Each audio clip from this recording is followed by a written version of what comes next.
Hi everyone, my name is Sarah and today I'm going to introduce you to the topic celebrities and social influence.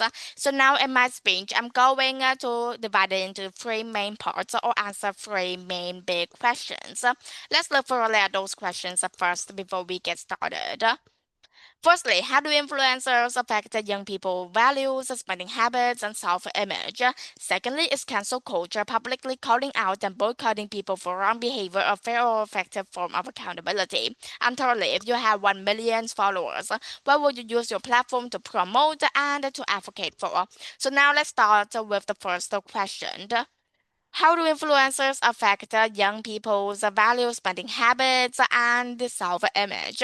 So now, firstly, let's start with values by providing you an example.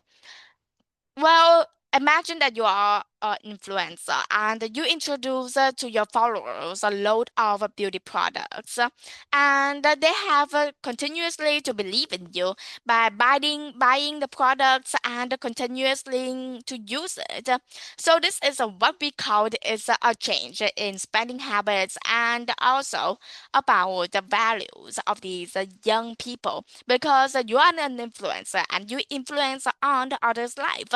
So this means that here you can affect other people, told them what you want them to do, buy the products, advertise something, or any others.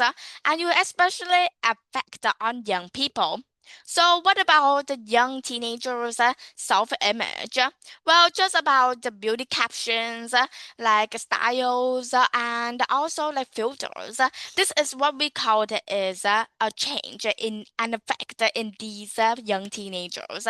You can cause trends with these CapCuts or any other shorts, and you can make the young teenagers to follow you. This is actually easy for an influencer. So let's talk about the question two.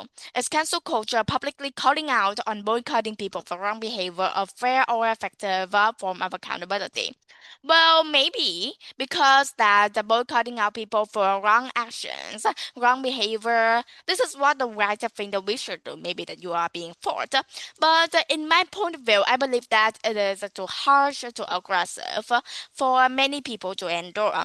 Especially this is just like cyberbullying. I believe that they have wrong actions, wrong behaviors in the past, but it doesn't mean that they deserve this kind of bullying online. And also, I think that the criticism, discrimination is too much for anyone to endure. So I think that maybe that boycotting or cancel culture is something that you just do, and because you want them to regret about the bad behavior, but I think that it is too much for anyone to endure. So let's move to the last question. If you have 1 million followers, what would you use it to promote for and or to advocate for? So now I think that I would rather say that I would not promote for anything, but I would call for actions. Like I would call for actions in the helping young children or just about helping the environment.